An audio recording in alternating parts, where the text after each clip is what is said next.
শ্যামলের মা শ্যামলকে অনেক কষ্ট করে বড় করেছেন। শ্যামলের যখন 10 বছর বয়স তখন তার বাবা এক কার অ্যাক্সিডেন্টে মারা যায়। এখন শ্যামল বড় হয়েছে, সে বিয়েও করেছে।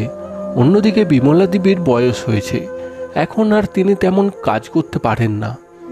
এই যে মহারানী, উঠুন উঠুন, বেলা যে 4 পহর হয়ে গেল, বিছানা ছাড়ার সময় হয়নি বুঝি? শুয়ে বসে বসে আর কতদিন ছেলে বউয়ের ওপর হুকুম চালাবেন? একটু তো নড়ে চড়ে খেতে পারেন নাকি? কলতলায় বাসনগুলো পড়ে আছেন, যান এক্ষুনি ওগুলো মেজে আসুন। বৌমা, শরীরটা বড্ড খারাপ, তাই উঠতে বেলা হয়ে গেল। আমি এক্ষুনি বাসন কটা মেজে দিচ্ছি, তুমি চিন্তা করো না, আমি সব কাজ সেরে ফেলবো।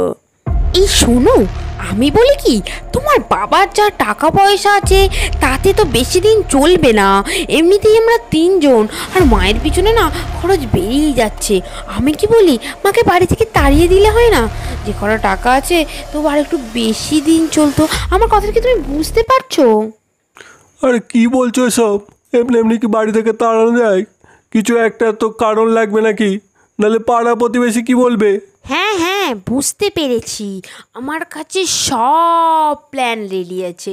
কাল সকালে উঠে দেখোই না আমি কি করি। তুমি শুধুই আমার সাথ দেবে, বুঝলে?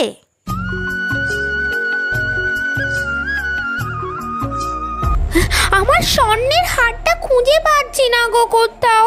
দেখেছো তুমি, আমার বাবা যে বিয়ের সময় দিয়েছিল ওই যে স্বর্ণের হারটা, ওই হারটা গো। আমি কি করে জানবো? আমি কি তোমার গয়না পরে বসে থাকি নাকি? যাও, কোথাও ডেকেছো, খুঁজে দেখো। খুঁজেছি তো, তন্ন তন্ন করে সব জায়গায় খুঁজেছি, কোথাও খুঁজে পাইনি। মা মা, আপনি কি দেখেছেন আমার স্বর্ণের হারটা? আমার ওই স্বর্ণের হারের প্রতি আপনার কিন্তু প্রথম থেকেই নজর ছিল। আপনি চুরি করেন নেননি তো আমার হারটা? এই কোথায় গেলে তুমি? চলো মায়ের ঘরটাকে খুঁজে পেলে। এই তো আমার স্বর্ণের হারটা। বৌমা, না না না না না, এ কি বলছো? আমি কেন এ কাজ করব? বাবা, তুই বিশ্বাস কর, আমি বৌমার হার চুরি করিনি রে বাবা। তুমি এক্ষুনি বাড়ি থেকে বেরিয়ে যাও, আমি কোনো কথা শুনতে চাই না। কাঁদতে কাঁদতে বিমলা দেবী বাড়ি থেকে বেরিয়ে গেল। বেশ হয়েছে, ঘর থেকে বোঝাটা নামলো। কি বলো?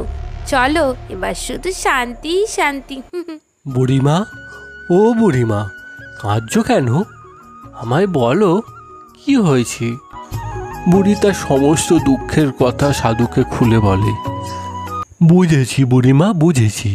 তোমার ওই ছেলে বউ মোটেও সোজা লোক নয়, ওদের অবশ্যই জব্দ করতে হবে, আর ওদের বুদ্ধির দ্বারাই জব্দ করতে হবে। এ নাও মা, এটা ধরো, আমি যা যা বলছি মন দিয়ে শোনো। কি ব্যাপার মা, আপনি যে ফিরে এলেন? একটা কথা বলার জন্য এসেছি রে বাচ্চা। কই গেলি? শোন, আমার কথা শোন একবার। কি এমন কথা যে বলার জন্য আবার তুমি ফিরে এলে? এই ঘোড়াটা দেখছিস বাবা, এটা তুই যদি আমি বেঁচে থাকতে থাকতে উপার্জন করে ভরিয়ে তুলতে পারিস, তাহলে তুই একটা গুপ্তধনের রহস্য জানতে পারবি, যা তোর বাবা স্বপ্নে কাল আমায় বলে গেছে। তোর জন্য সেটা গচ্ছিত রয়েছে। তুই তাড়াতাড়ি অর্থ উপার্জন করে এই ঘোড়া ভরিয়ে ফেল। তবে মনে রাখিস, আমি বেঁচে থাকাকালীনই এ কাজ করতে হবে, আর তা তুই যদি করতে পারিস সে সমস্ত গুপ্তধন তোর হবে। কি, তাই নাকি? কই গো, তুমি মাকে নিয়ে ঘরে নিয়ে আসো, আর আমাদের সাথেই থাকবে এখন থেকে মা। আর তুমি একটা চাকরির ব্যবস্থা করো তো, আমিও কিছু করার চেষ্টা করছি। আমাদের যত তাড়াতাড়ি সম্ভব ওই ঘোড়াটা অর্থ দিয়ে ভরে ফেলতে হবে, তারপরেই আমরা গুপ্তধনের সন্ধান পাবো। উফ, তাড়াতাড়ি তাড়াতাড়ি করো। এরপর সেই অলস শ্যামল কাজের সন্ধানে বেরিয়ে পড়ে, আর কিছুদিনের মধ্যেই সে একটা ভালো কাজও পেয়ে যায়। আর আস্তে আস্তে সে সেই ঘোড়াটা পূর্ণ করতে থাকে। আর যেদিনই সেই ঘোড়াটি পূর্ণ হয় সেদিন সকালে তার মা মারা যায়। যা যা, এখন কি হবে? মা তো আমাদের ফাঁকি দিয়ে চলে গেল গো। গুপ্তধনের রহস্যটা তো বলেই গেল না। এখন কি করবে বলো তো? মা ফাঁকি দিয়ে যায়নি গো, মা 16 আনাই আমাদের দিয়ে গেছে, তার সঙ্গে আমাদের চৌকো খুলে দিয়ে গেছে, আমাদের পাপের হাত থেকেও বাঁচিয়েছে। এখন তো আমাদের কাছে প্রচুর অর্থ আছে, অভাব নেই, কিন্তু মাকে আমরা সত্যিই হারালাম আজ।